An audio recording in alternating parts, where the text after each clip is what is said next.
Pertanyaan pertama, statistik menunjukkan nih dok, 70% pria secara alami akan mengalami kebotakan di hidup mereka. Apakah ancaman kebotakan memang setinggi itu untuk pria dok?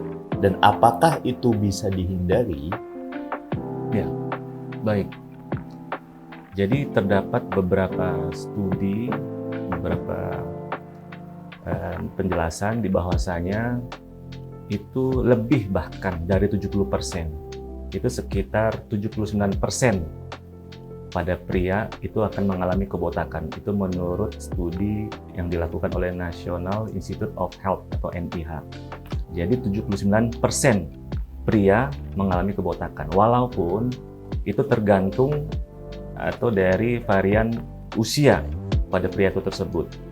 Mulai dari umur 21 tahun hingga 80 tahun seperti itu. Kalau jadinya itu lebih besar ketika usia di atas 30 tahun.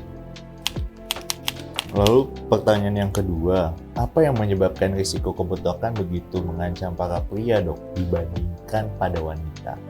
Ya, sebenarnya sudah jelas. Risiko terbesarnya adalah pertama faktor hormonal. Hormonal di mana? Hormonal testosteron yang diubah atau dikonversi oleh enzim 5-alfa reduktase menjadi hormon dihidrotestosteron, 60% itu terjadi peningkatan sehingga terjadi kebotakan. Sedangkan hormonal dihidrotestosteron pada wanita itu jumlahnya sedikit. Jadi nomor satu penyebabnya adalah hormonal. Dengan statistik yang begitu tinggi hingga 79% menurut dokter, apakah mungkin seorang pria mengalami kebotakan bahkan jika di keluarganya tidak ada yang memiliki genetik kebotakan? Ya, walaupun saya menjelaskan bahwasanya faktor genetik itu memiliki peran penting, tapi ketika ada orang laki-laki yang tidak memiliki genetik kebotakan, masih mungkin terjadi kebotakan pada rambut di kepalanya. Yang pastinya dipengaruhi oleh beberapa faktor seperti stres, kemudian pola hidup yang tidak baik, pola makannya, pola olahraga, kemudian kebiasaan-kebiasaan yang buruk seperti begadang atau merokok, alkohol. Jadi kemungkinan itu tetap terjadi walaupun pria itu tidak memiliki genetik kebotakan di keluarganya. Pertanyaan yang keempat, adakah usaha preventif yang bisa dilakukan para pria untuk meminimalisir risiko kebotakan? Iya, pastinya harus ada dan bisa dicegah seoptimal mungkin supaya tidak terjadi kebotakan yang bisa meresahkan, yang akhirnya bisa mengganggu aktivitas sosial karena kebotakan itu. Jadi beberapa tindakan preventif atau pencegahan itu nomor satu adalah dimulai pola hidup sehat.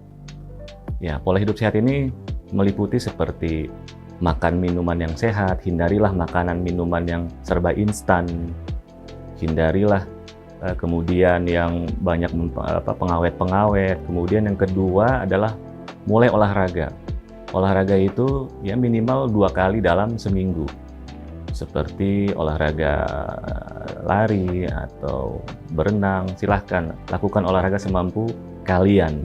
Itu minimal 2 kali dalam seminggu selama 30 menit, minimal.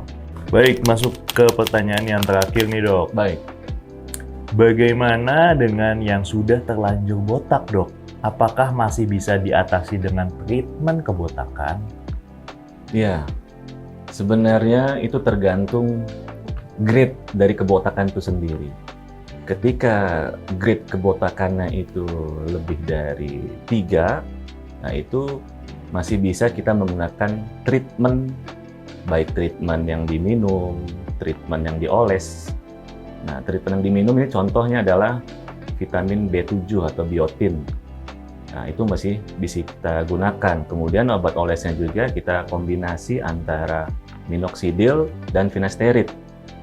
Itu bisa dioptimalisasikan dengan 2 terapi, baik yang diminum maupun yang dioles. Tapi ketika sudah grade-nya sudah 3 ke atas, itu sudah tidak bisa direkomendasikan lagi, malah justru secara teori itu direkomendasikan untuk transplant rambut. Jadi seperti itu.